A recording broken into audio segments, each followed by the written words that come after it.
आज के वीडियो में बात करेंगे बल्कि यूट्रस यानी महिला की बच्चेदानी में सूजन आ जाना या स्वेलिंग हो जाना, जिसकी वजह से कुछ महिलाओं को बहुत प्रॉब्लम होती है। जैसे उसके निचले पार्ट में हमेशा दर्द बना रहता है, किसी महिला को प्रेगनेंसी होने में प्रॉब्लम होती है, किसी को मेंस्ट्रुअल का जो फ्लो आता है बहुत ज़्यादा आता है, और किसी महिला को जब अल्ट्रासाउंड कराते हैं किसी और कारण से और उनके अल्ट्रासाउंड रिपोर्ट में बल्कि यूट्रस यानी बच्चेदानी में सूजन आता है, उनको कोई तकलीफ नहीं है, तो वो भी टेंशन में आ जाते हैं कि ये क्या प्रॉब्लम है, किसको इलाज की ज़रूरत है, या आपको नहीं पता कि आपके यूट्रस में भी प्रॉब्लम है, तो वो कैसे पहचान सकते हैं, यानी क्या सिम्टम्स आपको दिखाई देंगे और इसका क्या इलाज हो सकता है, इस वीडियो में मैं पूरी जानकारी दूंगा। तो सबसे पहले हम देखेंगे कि नॉर्मल यूट्रस और बल्कि यूट्रस में क्या फर्क होता है। सबसे पहले मैं बताऊंगा कि नॉर्मल जो बच्चेदानी है उसकी लंबाई, चौड़ाई, मोटाई कितनी होती है। तो सबसे पहले हम टॉप से लेते हैं। इसकी ये लंबाई होती है, यहां तक इसकी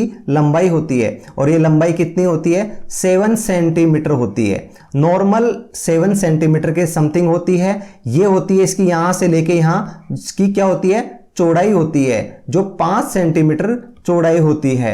अब इसकी मोटाई की बात करें जो होती है ये 3 सेंटीमीटर इसकी मोटाई होती है। ये नॉर्मल बच्चेदानी होती है। अब किसी महिला की हाइट छोटी है, किसी की हाइट बड़ी है, यानी कि उसकी लंबाई ज़्यादा है, तो उसकी थोड़ी बहुत ज़्यादा कम हो सकती है बच्चेदानी की साइज। ये लगभग 60 से 80 ग्राम तक की हो सकती है, यानी इसकी वजन की बात करें तो 80 ग्राम तक हो सकती है, इससे ज़्यादा वजन नहीं होता। और इस कैविटी में लगभग बात करें तो ये 5 से 10 ml इसका कैविटी होती है। आप इस चीज़ को समझ सकते हैं, ये नॉर्मल है। अगर इसकी लंबाई बढ़ जाए, जैसे 11, 12, 13, 14, 15, 16, 17 सेंटीमीटर लंबी हो जाए, ये 5 से बढ़ के 8, 9 सेंटीमीटर चौड़ी हो जाए, और इसकी मोटाई देखें हम बात करें तो ये 3 सेंटीमीटर से बढ़ के 5 सेंटीमीटर मोटाई हो जाए, तो हम उसको बोलते हैं बल्कि यूट्रस, यानी आपके यूट्रस का आकार बढ़ रहा है। अब ये आकार किस किस कारण से बढ़ सकता है, ये हम सबसे पहले बात करते हैं। क्योंकि आकार में बढ़ने का कारण होता है यहां इन्फ्लामेशन होना। इन्फ्लामेशन किस किस कंडीशन में हो सकता है, जैसे हमारे इस बच्चेदानी में कोई इन्फेक्शन हो जाए, बैक्टीरिया, वायरस और पैरासाइट का इन्फेक्शन हो जाए, तो यहां क्या है, हमारी इस लेयर को डैमेज करना स्टार्ट कर देता है। हमारी बच्चेदानी की 3 लेयर में डिवाइड होती है, यानी फर्स्ट लेयर जो बाहर वाली, फिर सेकेंड लेयर होती है और एक तीसरी लेयर होती है। ये तीसरी लेयर हर महीने जो मेंस्ट्रुअल साइकिल में होती है वो टूट टूट के बाहर आ जाती है, फिर नई बनती है, टूट टूट के बाहर आती है। पर कई बार जो हम बोलते हैं PID है ना, ये इन्फेक्शन हो जाए यहां, तो वो क्या है, इन्फेक्शन हमारी इस बच्चेदानी की दीवार में डैमेज करता है, उसकी वजह से इन्फ्लामेशन होता है, यानी और उसको बचाने, डैमेज हुआ है उसको बचाने के लिए हमारे शरीर में क्या होता है, इन्फेक्शन को मारने के लिए WBC आती हैं, और वो इसको क्या मारना स्टार्ट कर देती हैं। उसके कारण हमारे यहाँ लेयर में और स्वेलिंग आ जाती है। आपने देखा होगा कभी हमें चोट लग जाए, कोई हमें कीड़ा मकोड़ा काट देता है, तो वहां हमें देखने को मिलता है स्वेलिंग देखने को मिलती है, यानी इस यूट्रस की साइज में वृद्धि होना स्टार्ट हो जाएगी, जिसकी वजह से सबसे ज्यादा देखने को मिलेगा इन्फेक्शन की वजह से आपको जो आपका पेट के नीचे का हिस्सा है उसमें हल्का हल्का आपको दर्द महसूस रहेगा। आपको फीलिंग होगा कि यहाँ कुछ अनकंफर्टेबल है, कुछ दर्द सा मेरे को महसूस हो रहा है, इन्फेक्शन की वजह से होगा। तो दूसरा, आपके कई बार क्या होता है कि हमारा ऑटोनॉमिन सिस्टम होता है, हमारी कुछ सेल होती हैं जो यहाँ को ऑटोमेटिक डैमेज करना स्टार्ट कर देती हैं, उसमें भी ऐसा ही होगा। साथ में आपको कई बार कैसा सिक्रेशन दिखाई देगा, व्हाइट पानी की शिकायत देखने को भी आपको मिलेगी। कई बार आप DNC करवाते हैं, उसके बाद में आपको देखने को मिलता है।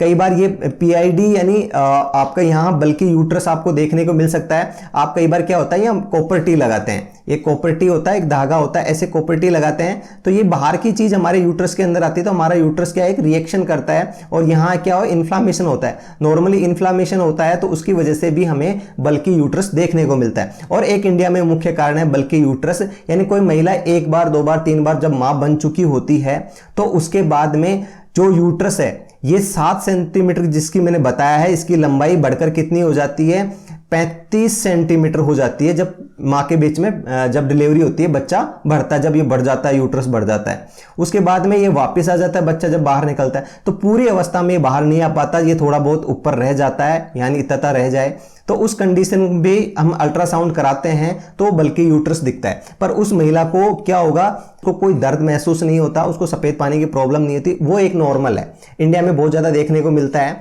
तो अगर यूट्रस अपने साइज में नहीं आ पाता उस वजह से प्रॉब्लम है। पर अब हम बात करें कि कई बार क्या है, यूट्रस में छोटी छोटी यहाँ गांठें बन जाएं। ये कैंसर की गांठें नहीं होती, नॉर्मल गांठें होती हैं, आपको डरने की जरूरत नहीं होती। पर ये गांठें भी होती हैं, ये भी हमारे यूट्रस की साइज को इंक्रीज कर देती हैं। कई बार क्या होता है कि इस यूट्रस के अंदर छोटे छोटे एक जाले से बन जाते हैं, है ना। आप देखेंगे एक जाला, जो मकड़ी का जाला होता है उस तरह से जाले बन जाते हैं। इस जालों की वजह से भी आपको कई बार क्या होता है, बल्कि यूट्रस दिखाई देता है। अब आपको अगर यूट्रस आपका सूजन है, अब महिला खुद पहचान सकती है, उसको हल्का दर्द महसूस है बच्चेदानी यानी पेट के निचले हिस्से में, उसको सफ़ेद पानी की प्रॉब्लम है, बार बार बाथरूम जाती है, पेशाब की शिकायत रहती है, क्योंकि इस बच्चेदानी के जस्ट नीचे क्या होता है, हमारा एक मूत्राशय होता है जिसमें पानी यानी हमारा यूरिन पेशाब भरा रहता है। जब ये बढ़ेगा तो इसमें प्रेशर डालेगा तो बार बार महिला को पेशाब भी लगेगा, तो बार बार पेशाब जाती है, पेशाब में जलन महसूस होती है, या उसको प्रेगनेंसी नहीं हो रही, ये सब कंडीशन देखने को मिलती हैं। तो महिला समझ सकती है बल्कि यूट्रस है या हमारे यूट्रस में कोई प्रॉब्लम है, तो उसको अल्ट्रासाउंड कराना चाहिए। देखो अल्ट्रासाउंड जांच करानी चाहिए, एक ब्लड की टेस्ट कराना चाहिए जिसमें WBC देखते हैं, दूसरा हमारा पेशाब का टेस्ट करवाना चाहिए ये, और एक CRPH देखते हैं, इससे हमें पता चलता है कि हमारे शरीर में कितना इन्फ्लामेशन है। उसमें C रिएक्टिव प्रोटीन निकलती है जिससे ये पता चलता है कि हमारे शरीर में इन्फ्लामेशन है, यानी हमारा यूट्रस कितना डैमेज हो रहा है। दूसरा, आपको मेंस्ट्रुअल पीरियड जब आते हैं तो कभी कभी हैवी ब्लीडिंग होती है, बहुत तेज दर्द होता है, पीरियड आने से पहले ही दर्द स्टार्ट हो जाते हैं। तो ये सब कंडीशन देखने को मिलती हैं बल्कि यूट्रस के अंदर। तो ये महिला अगर ऐसा है तो जरूर अल्ट्रासाउंड कराए और अपने गायनेकोलॉजिस्ट डॉक्टर को दिखाए। तो हमने जांच बता दी।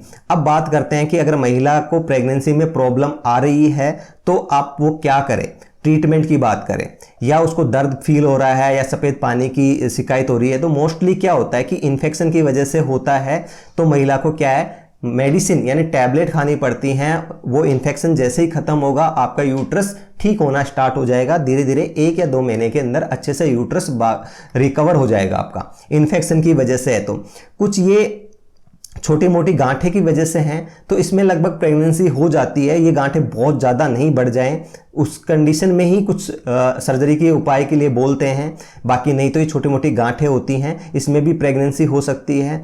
आपका जो अगर जाला हो जाता है, अगर जाले हो जाते हैं तो कई बार जालों में भी प्रेगनेंसी संभव हो जाती है अगर आप डॉक्टर की सलाह से लेंगे। या ये जाले अगर बहुत ज़्यादा हो जाते हैं और उसकी वजह से आपको प्रेग्नेंट होने में प्रॉब्लम आ रही है, तो जैसे DNC करते हैं, यानी एक इंस्ट्रूमेंट डाला जाता है इधर से और उसको क्या कर दिया जाता है, यहाँ से इन जालों को कट कर दिया जाता है।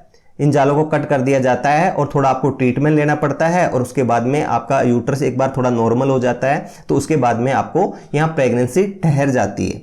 तो ये आप थोड़ा सा ध्यान रखेंगे कि प्रेगनेंसी ठहरने के लिए आपको, अगर आप सबसे पहले ये पता होना चाहिए कि आप उसका क्या इलाज करवाएं।